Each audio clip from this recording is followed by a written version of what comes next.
is creating his side reality. And these tweets that you see, this barrage of tweets, which, by the way, is historic by his standards even. Yes. He has never tweeted this much so fast. This is a frantic effort to spin that alternate reality, to use the one tool that he controls to create a different world in which he is innocent. Well, before we cast it off, Joe, it's just something to consider that this has often worked for Donald Trump.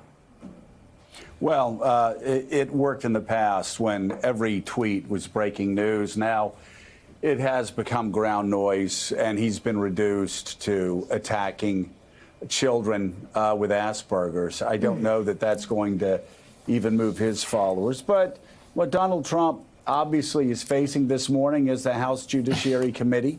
Images of that will be going throughout the White House.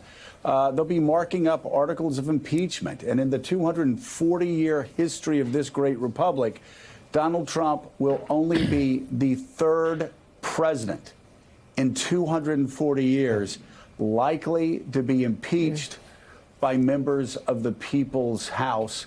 And, you know, Mika, as already said, we have the confessions on Fox News. We have the confessions in front of the White House. We have the President of the United States not only saying that Ukraine needs to investigate Joe Biden, but also we have the president in the middle of that crisis as it was exploding, recommending that China did the same thing.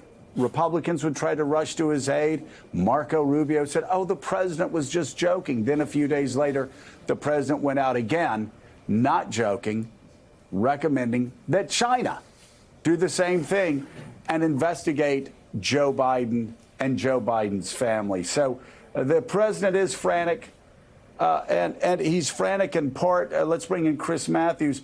He's frantic in part, Chris, because the weight of history is bearing down on him.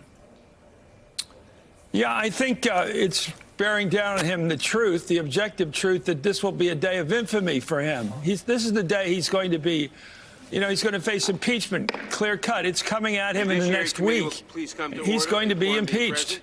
And I think he thought for a long time he could play that. And I don't think he thinks that anymore. Joe.